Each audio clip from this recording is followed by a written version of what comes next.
Hello, everybody, and welcome to this month's Contract Administration Practice Group. Today's topic, as you see on the screen, is the start of a multi-part series we're going to do on the top 10 best practices for construction contract administration. Today's chairs, as always, Douglas Freeman and Jim Raines. So, Jim and Douglas, over to you. Hey, thank you, Matthew. Welcome, everyone. Doug and I are tickled to have you here. Doug, you want to give a shout out there? Glad to see so many people joining us today, and hope you will continue to join us going forward. I'll set this up as Matthew goes to the first slide here.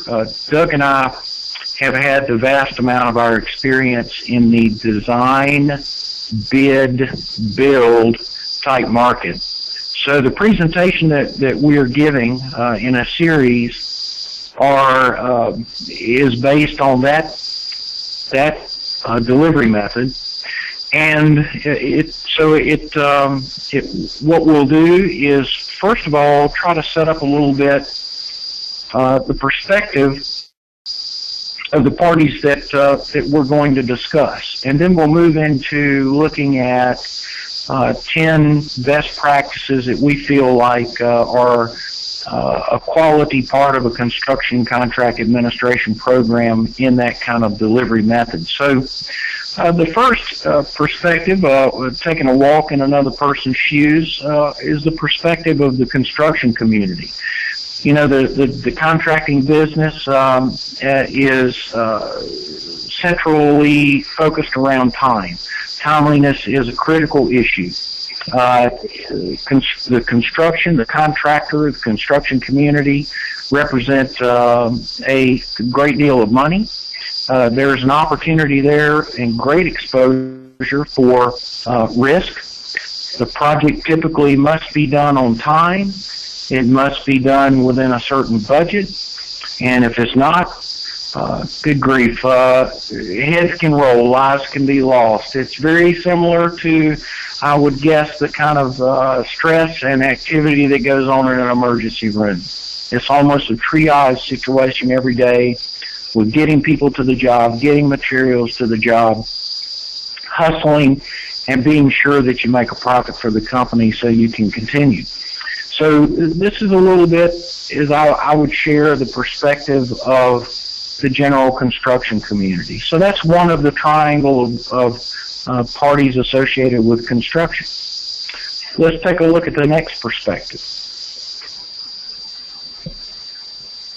How about the perspective of the architect or engineer?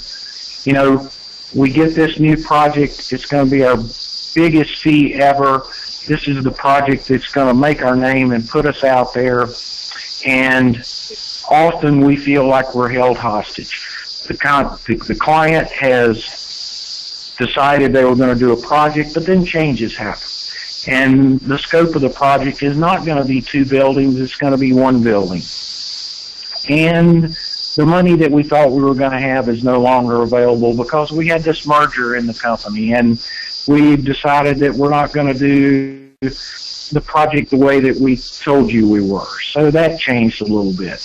And really, after all, it's just lines in a computer, so we're sure that you can make these changes and make these modifications. It's sort of, the client feels like that's pretty simple to do. And it just eats away at the profit. And it drops off and drops off and drops off. And then we go to construction, and that evil contractor starts to steal the balance of the fee that we had because we have to deal with the paperwork. And we made a mistake or two. We might have hurried some things along, and now the contractor's coming forward with change orders, and it's making us look bad, and we're having to spend this extra time to deal with those things. And then they hit us with shop drawings, and they're changing the products that we specified. So we have to go back and do the research on those. So what little dignity we had is sort of fleeting away as we move into the construction phase of the project. And that many times is the perspective of the architect or the engineer.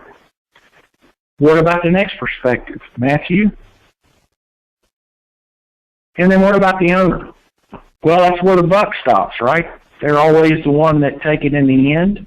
They felt like they were hiring the great design firm that they hadn't had before, the great construction firm that they hadn't had before, and then often, sadly, the project falls into the same sort of sequence of change orders and arguments and fights and delays and unforeseen conditions and bad weather, and all of a sudden they feel like they're stuck over a barrel again.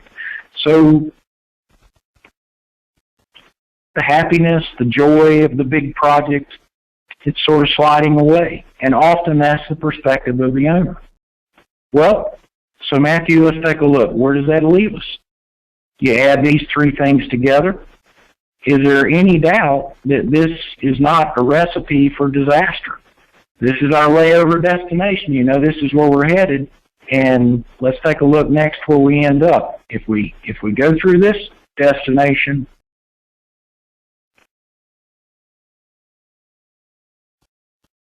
don't we ultimately end up here? Far too many times, these kinds of projects end up on the steps of the courthouse. But, Matthew, let's take a look at the next one. Doug and I believe that we have an answer that faces down all these problems, that your firm can resolve with these superheroes, the CA dude or the CA dudette. We believe that this is the answer to the scenario that we're presenting. And let's take a look at the next one. Because those superheroes, they don't fear the job site. And let's look next. However, there is one thing that we all do seem to fear. Well, let's take a look at the next slide. I have a good friend who is an attorney, and his name is Richard. And my other good friend, who is an attorney, is Doug. One of the things that we, I believe, have done in the construction industry is decided, rather than embracing the legalities that surround what we do, we have decided to live in fear of Richard. We have historically backed out of so many different parts of design and construction that we as practitioners used to be involved with. We've disengaged in so many aspects. But Doug and I's position is that we need to be doing the opposite. We need to be much more engaged and much more involved in the construction phase of projects.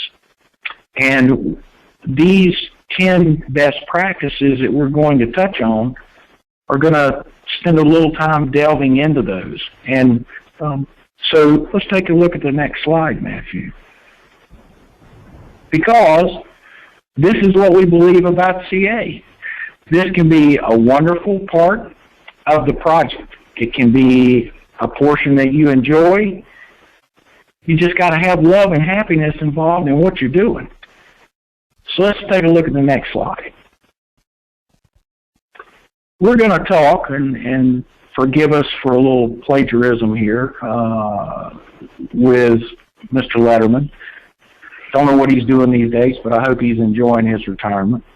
But we're gonna get into a conversation about our top 10 best practices for construction contract administration. Now, I want to stop right there, Doug, and give you a chance to follow up, and Matthew, maybe take a listen out to see if anybody has any questions before we move into these. Doug, I'll pass it over to you.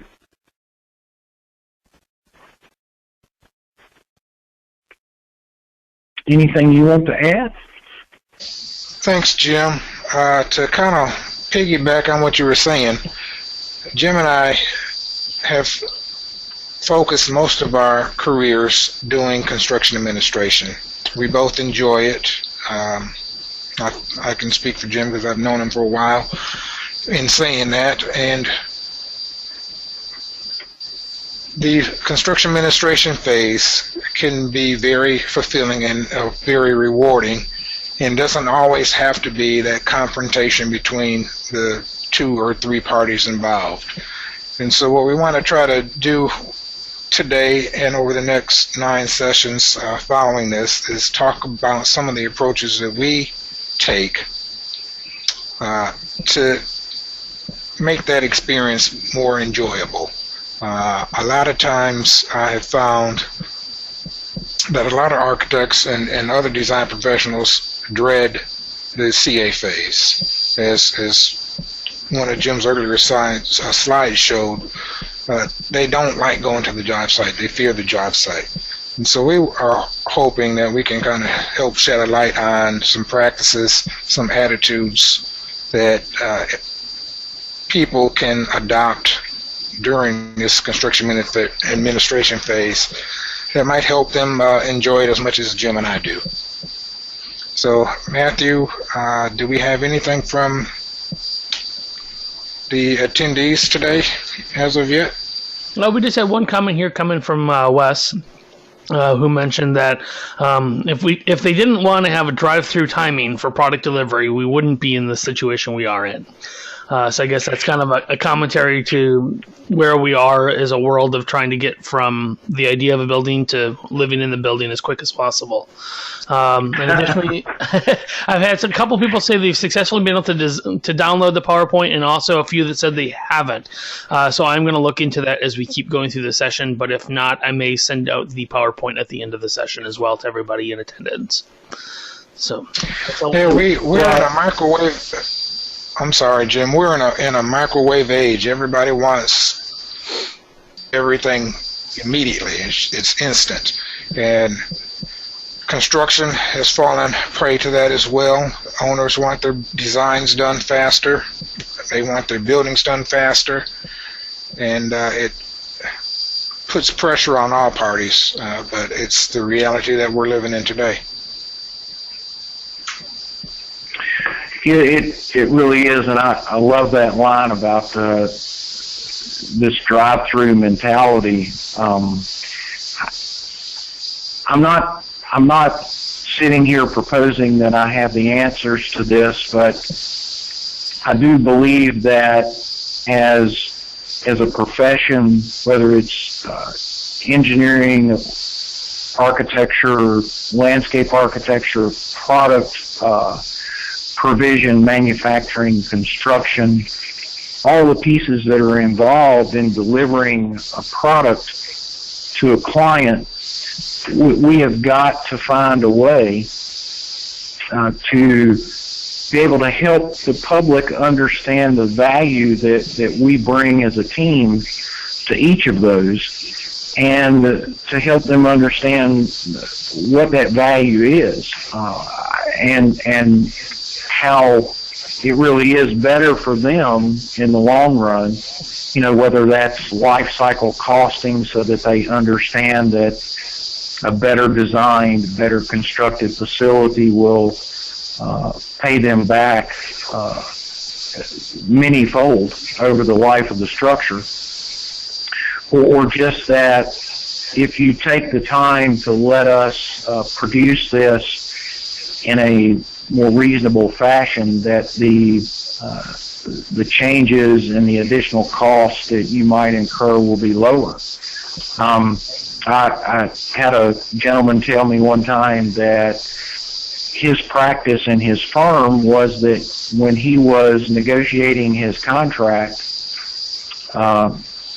he had a general design services contract laid out, and he would sit down and go through the service that he was going to provide with the owner. And before they executed the contract, he would lay his pen down and say, now, before we execute this contract, I'm going to say to you that I'm willing to guarantee that we will have no changes, no change orders through errors, omissions, lack of coordination, etc. I'll guarantee you we'll have no change orders on this project, but we need to double my contract. And this gentleman was in his 60s, and my eyes got wide, and I said, well, how has that worked? And he said, well, I've never had anybody do it, but after I have done that, as we move through the project, then I don't have many questions about the changes that we experience, because I'm able to refer back to that and say, remember when I gave you an opportunity not to go through this? So I'm not saying that that's the answer to it, but there are ways that I think we have to find to be sure that we are able to share what our value is to a project. Having said that, Matthew, if you don't have any hands raised or any questions, let's go to the next slide. Sure. Just one last comment we had in here. I think that it kind of builds off of what you were just talking about. Thomas steps in here with, oftentimes on projects as the owner's project engineer, I feel as though I'm the only one who's enforcing the contract and interpreting it correctly.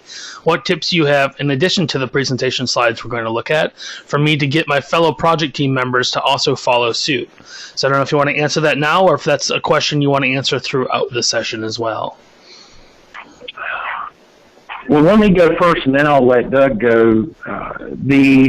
What I hope that you see out of this whole series is a direct response to that question. I think that the magic of that question is that's the magic of how we do this business. That building of a team to get everyone to agree that this is the right way, this is the right thing, this is the right process, is really what we believe these best practices to be centered around. We're going to talk about that at different times during the series, and we sort of, like Letterman did, we start with number 10, which maybe isn't the most important one, and we end up with number 1, which we believe is the most important one. But Doug, how would you add to that? That's a loaded question, and it's what we've been talking about in these webinars for the past 2 years.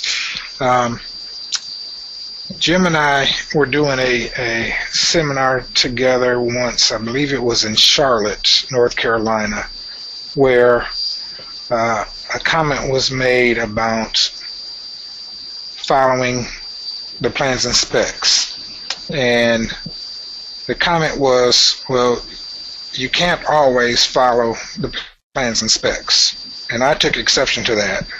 And I think it was more along the lines of you can't always follow the book. And I took exception to that because we are the ones that write the book. So if there's stuff in the book that's not the way it needs to be, to where you can't follow it or don't want to follow it, then don't put it in the book.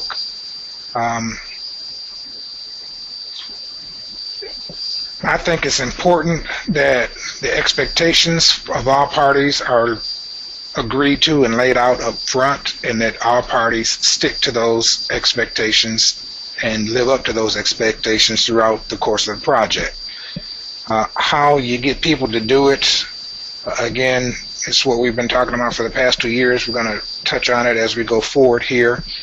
But I think one of the main things that you can do is to have the book and follow the book, and insist that everyone else follows it as well.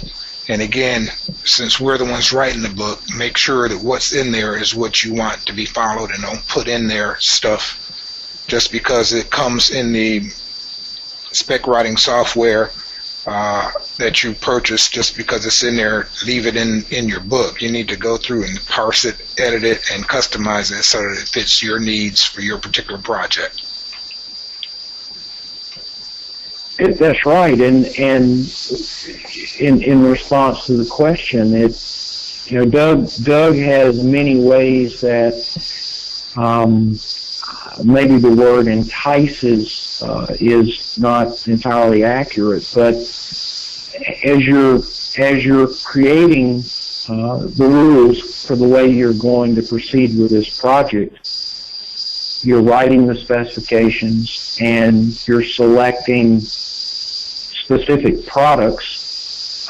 I think most of the time that part of what we do is pretty clean. It seems to be done well with the team. It seems that when we get to the general conditions part, or the supplementary general conditions, we start to lose that team focus a little bit. I'll use submittals, as a part of that example. In a mechanical section of the specification, we may say we're going to get submittals back to someone in X number of days, but in the architectural general conditions, we don't say the same period of time.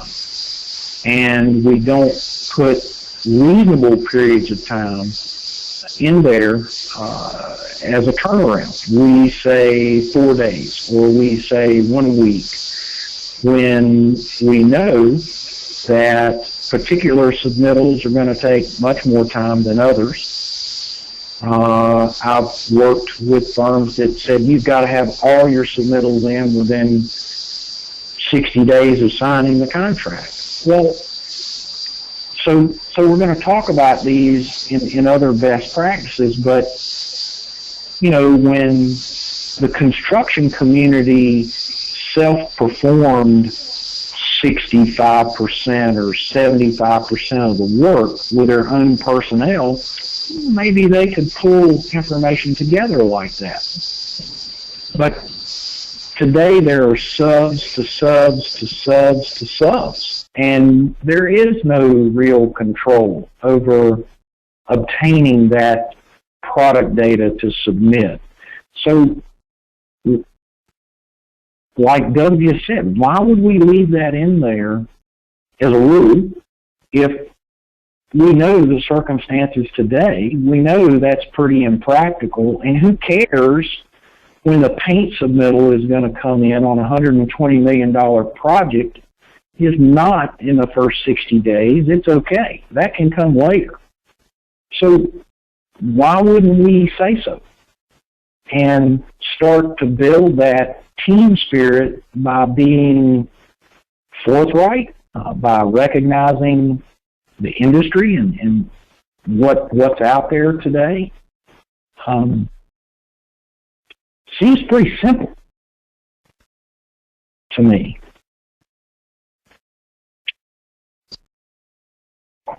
Matthew, are there any other? No, at this point, Any other questions? that is the only comments we have gotten at the moment. So I guess we can move forward with the next slide then. Sure, let's do that. So, best practice number 10. Have some fun. Let's go to the next slide. One of the things that you have got to do as a profession is don't take yourself so damn seriously. This business has the opportunity to be wonderfully engaging and wonderfully open to opportunities to enjoy yourself. Think for a minute about what brought you to what it is you do, whether it's design, whether it's product manufacturing, whether it's putting together the built environment. Part of it was a love, a deep-seated love for the profession and a joy in what you did day in and day out. So most of us have professional associations that we are involved with, like CSI. These associations have gatherings and functions that provide a wealth of knowledge as you're together with your peers. Don't miss the opportunity to become engaged with that. It can make your career, it can make your access to information so much broader if you take the time to engage yourself. I just last week was having a conversation with some individuals who were making site visits, and it was as if they were just there to check a box. Okay, I did the visit, I can check that off. They weren't at the site to engage with anyone.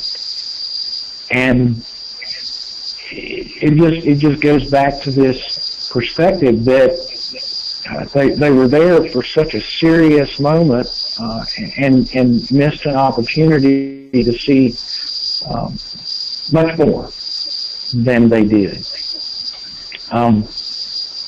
I'll share with you, because I don't mind, that I'm the one in the red, and I actually won this dance competition. I'm pretty proud of that.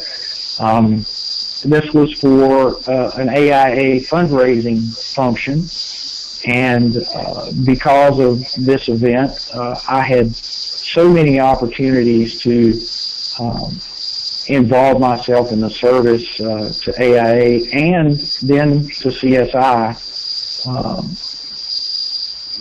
in addition to that. So, it isn't always when we're being so serious that opportunities present themselves to us, and that's why I put this slide in. So Matthew, let's take a look at the next one.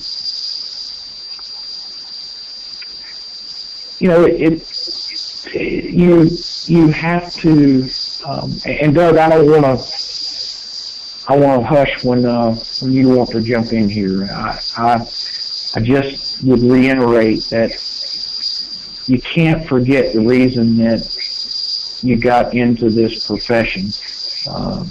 Most of you on the line would maybe agree that it certainly wasn't for the fame or the fortune, but it was for love.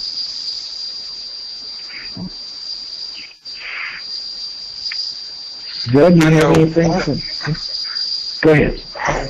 One of the reasons why I got into this profession was because of the interaction that you get to take part in with a variety of different people in a variety of different environments.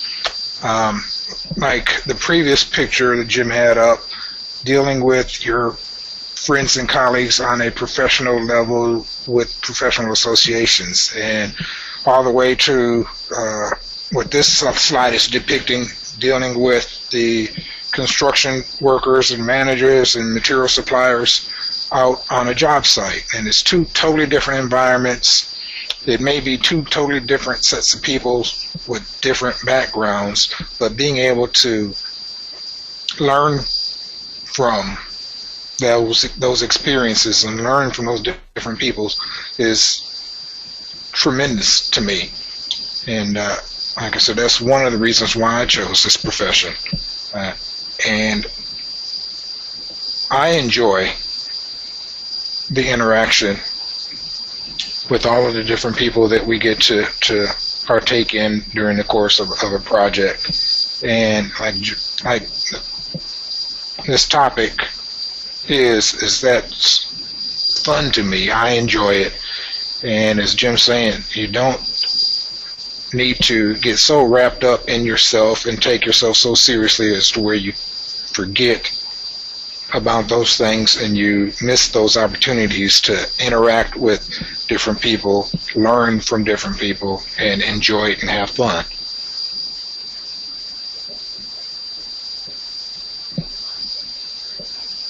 Matthew, do we have any comments as of yet? Nope, at this point it is still quiet. Well, let's go to the next slide and talk about some of the things that these opportunities that that we have within the office. Do you plan for when you have finished your documents? You have this project you've been laboring over for months and months, and there have been good times and stressful times. And do you plan for taking a moment to celebrate when you finish the project? You certainly should do that. You should have your consultants. You should have your owner. As we go through these 10 best practices, we would hope that you may find things you agree with in that there are many opportunities for this. I know that everyone loves the shop drawing phase of a project. And at some point, sadly, that seems to be later and later in the schedule in construction, but at some point, shop drawing phase does end. Do you take the time to celebrate that moment? These don't have to be dress-up parties. It can be just some time around the water cooler, just some time around the coffee pot to say, hey, look, this is great. We've reached a milestone, and everyone is really appreciated in how you've gotten this together and done. And again, you're involving your client with these celebrations, and so you're building a team.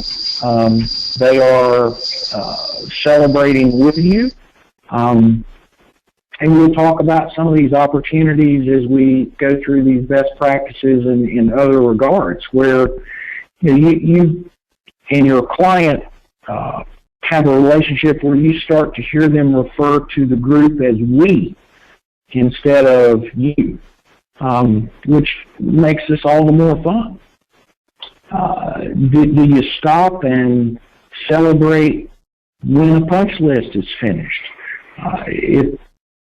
For Doug and I, in so many projects, the punch list just seems to go on and on and on, which in itself is not good. But when you actually have projects where the punch list is pulled together and completed, finished, do you take the time to celebrate that moment and enjoy yourself? You certainly ought to. And all of those are examples of things that we may do within our practices, within our design team. Maybe some of you already do that, but there are those opportunities that involve the construction community as well. Have you ever been to a topping out party? There are some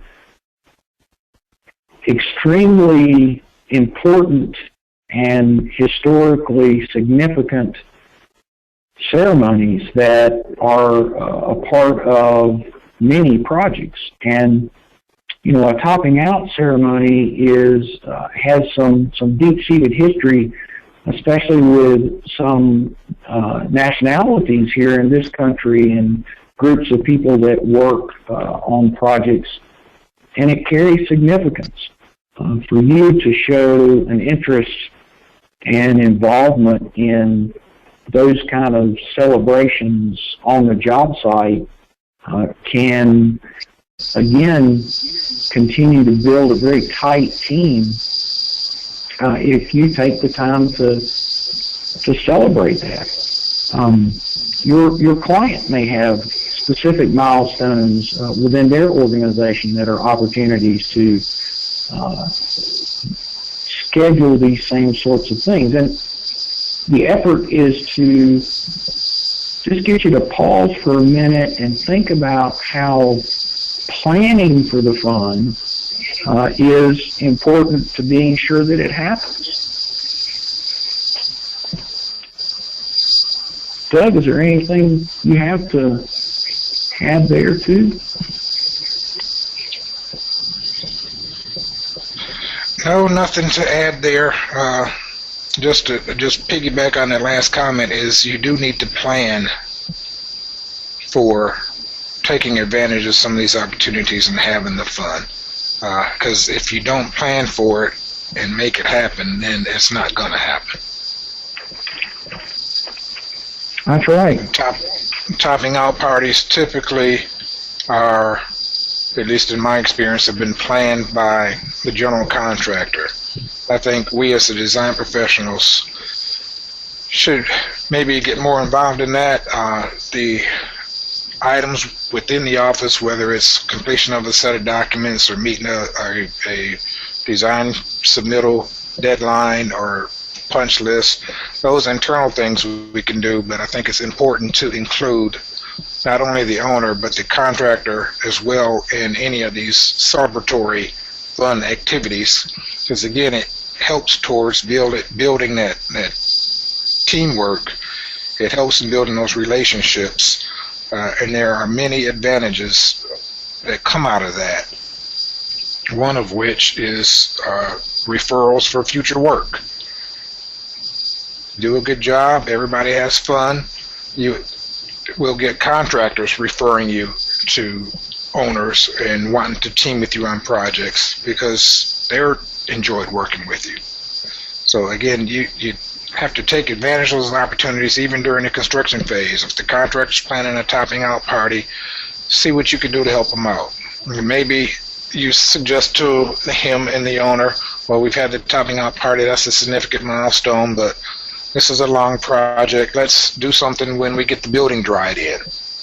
And so you have another celebration. So take advantage of those, do it as often as you can, and plan for it, because it pays dividends. That's absolutely true, and you have one important thing to note there, absolutely, that Doug said,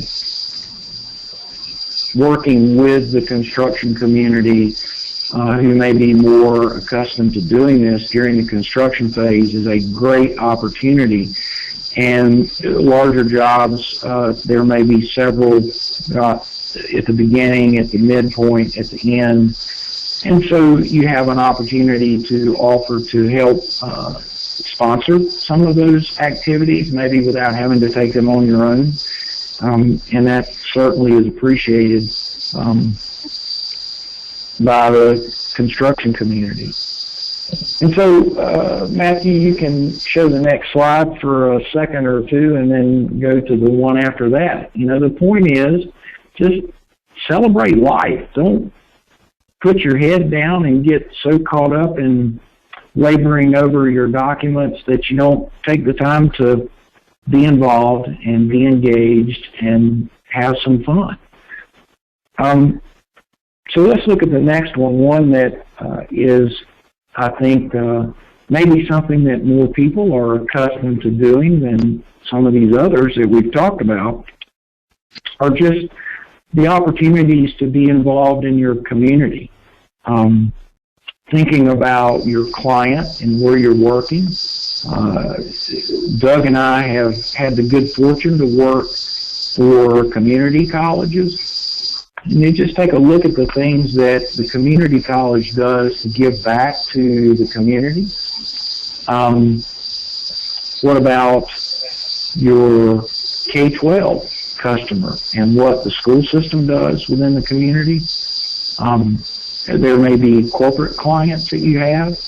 It is a wonderful time to reach out to your customer and do so through organizations that are important to them, to have a good time and be silly and be relaxed and burn some of that tension off that goes on within the firm that we all too often get caught up in and can't seem to move ourselves away from. So, you know, I've had experiences with firms that took up causes for cancer or who took up causes for the local food pantry. And this isn't something that you're doing for marketing or for advertising, but it just gives the people in your firm a chance to get tied to the parties that they work with and the parties that they're working for. Doug, I don't know if you have those experiences or anything that you'd like to add in addition to that. I've had those experiences, and Jim, I agree with everything that you have said. I do want to point out the last 3 slides. Jim was in each of those last 3 slides. I don't see him in this one unless he's the guy with the chicken hat on. That's not me. But Jim apparently likes to. Jim apparently likes to dress up, because you saw in the previous 3 slides he was dressed in some costume. So Jim, I was just wondering if that was you in the chicken hat. No, that's not me in the chicken hat. But you know what? So it's the majority of those images were things that I was doing as a fundraising effort for our political action committee. And that's fun for me because I believe that our professions have to be at the table and well represented there to have any say-so in what happens in the practice of architecture, engineering, construction. We need to speak out for ourselves, and it's a lot easier asking people for money if they're laughing at what you look like than just going up and sticking your hand out. So those are all images of some of my fun within our professional associations, and but it's that involvement in the community. And so Matthew, if you go to the next slide, it's just whether it's related to your work or whether it's not. Doug made this comment a moment ago that if you don't make a plan for the time, if you don't do that ahead, then it most assuredly won't happen.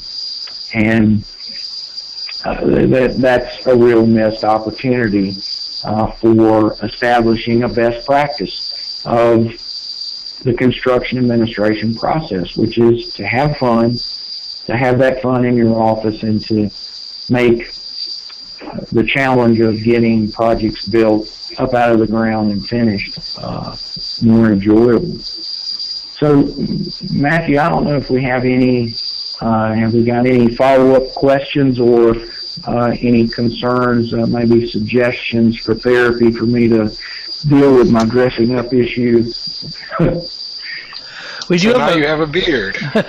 We do have a couple of comments here. So we have one from Wes saying he really enjoys the sentiment of this presentation.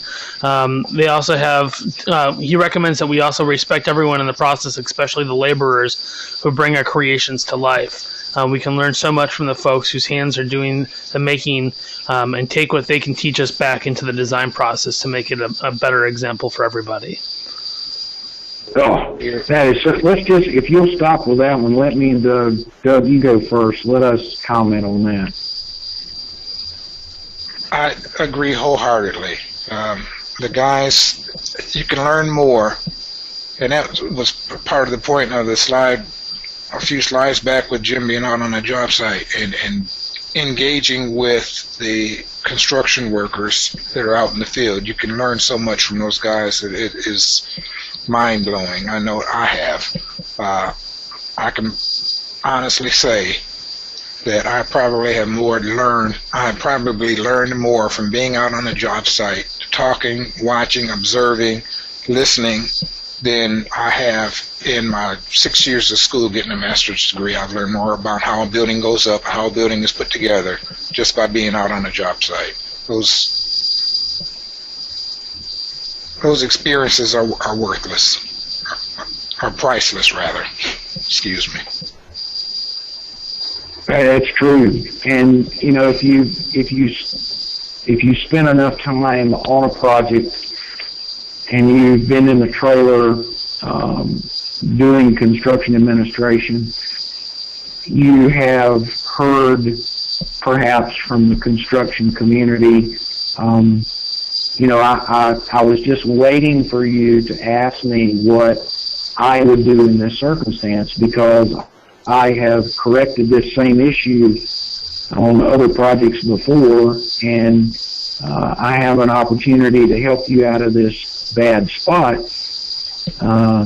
Mr. or Ms. Architect. And all it took was for you just to be quiet long enough to listen to, as Wes said, those professionals. It's critical for us, and you make this point, Wes, to look at the contractor and the constructor as a craftsperson, because there are many, many, many of them who certainly are. And we, in that drive-through mentality, has sort of glazed right past the fact that they bring so much value to the equation. And quite honestly, many of the people that are out practicing would be lost without that skill in taking some diagrammatic information and figuring out exactly how to put that together. So you're absolutely right, and it's probably one of the things that Doug and I believe in the most is that third part of the triangle, that constructor piece, is absolutely one of the professionals and one of the most important. Matthew, you said there were some others, maybe? There sure were. So another one here, kind of building off of that last comment here. We have David indicates that his firm has an end of production documents team lunch, and then depending on the project, other types of celebrations are with the construction team, and he has construction team in quotes. So I'm guessing it sounds like he also probably engages with those individuals in the field. And building off of that, we just had a comment coming from Blair. Blair indicates that actually attending this webinar from the field and wishes that more staff, architects, mechanical, and electrical and structural engineers would spend more time in the field during construction. So bravo to Blair for taking the webinar from a job site somewhere. And then we had one last comment here from Philip indicating, what about team pre-construction partnering session with the client, contractor, and other subs and consultants, maybe followed by a round of golf or something of that nature? That's exactly right. That'll be one of the best practices that we talk about in the series, but you're absolutely right. What a great opportunity. And, we have shared in other sessions, Doug and I, that those opportunities in the field, let's take one, for example, when you're in the process of looking at a submittal, maybe a shop drawing that is inclusive of maybe a mock-up in the field. Why would you not take the opportunity to do that, be at the job site with your owner, with your engineers, with the construction community, maybe the manufacturer's representatives? Well, what a great opportunity to do your, I shared with Doug, one of the things that would force me to get my submittals done and turned around and returned in a timely fashion is to schedule that meeting, to do that review out at the site.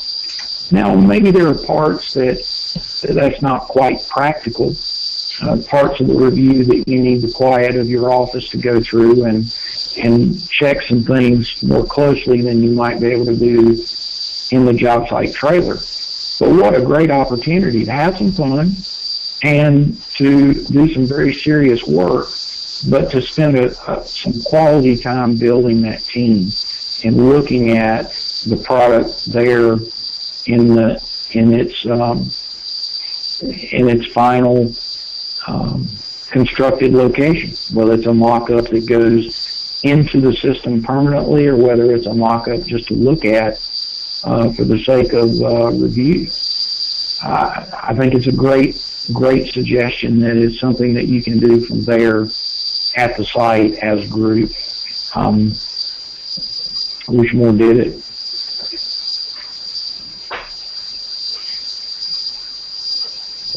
Anything else, Matthew? That's it at the moment. Well, Matthew, let's go to the next slide.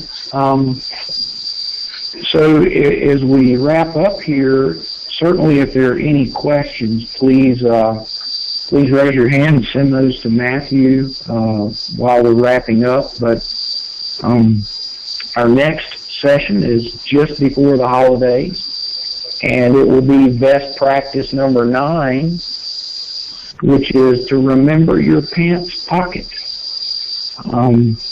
And that's just a little teaser. We'll leave it at that. Are there any other questions, Matthew? Any other raised hands or anything that anybody wants to share? We don't have anything at this point. Oh, looks like we might have a raised hand. Let me see if I can find who that might be here. I'm scrolling up to find the indication. While you're doing that, Matthew, let me just say to the attendees, even though we have planned out to do this over the next 9 sessions, we still like to hear from you. If you've got comments, if you've got suggestions on topics you'd like for us to do in the future, please send them to myself or to Jim or to Matthew, and our emails pop up on the next slide. We welcome the input. We welcome your ideas and suggestions. So if there's anything that a topic that you want us to touch on, please let us know. All right. Well, we actually had 2 questions. One of them is housekeeping. So for Blair and everybody else here, if you received an email with an invite to today's session, you are already on the list now going forward, and you should receive invites with registration links for all the future sessions. So no worries about that. We did have a question come in here from Peter, just clarifying what exactly is a topping out party for those that may not know. Jim, do you want to take that? Sure. So in particularly higher, well, it doesn't have to be a high-rise building, but when the steel is complete and the last component of the steel structure is erected, then in many cases there is a celebration called a topping out party, and it involves typically a flag or a tree being placed at the top of the structure, and just a pause and a celebration for that phase of construction being complete. And it actually, we don't have the opportunity to go through the history of it, but it's something that would be cool for you to Google and take a look at, because there are some ties to Native Americans, and they're being defined long ago as skywalkers, because there were certain tribes of Native Americans that were specialists in steel erection. And so that topping out ceremony was a giving of thanks for the completion of a project, usually with everyone in good health, and a thank you to the gods for the support in being able to achieve that. So it comes deeply rooted in honor. Maybe it's grown away from that a little bit these days, but in its original form, that's how it started. Oh, Peter says thanks. It's a term that's not known to us north of the border. So for Peter, I'm guessing, and some of our other fellow Canadians, you may have just learned something new today. Well, thank you so much, everybody, and I certainly appreciate your engagement and involvement. And to reiterate what Doug said, please send us ideas for further topics and discussions, and don't be afraid to jump in and participate, because that makes it all the more fun to hear the different perspectives. And now that the audience is growing, we certainly want to hear from other places what your experiences are and how different that is from what Doug and I have experienced. So Doug, I'll kick it to you, man. Thanks, everyone, and don't forget to join us next month. And as the subject of this topic was, don't forget to have fun out there.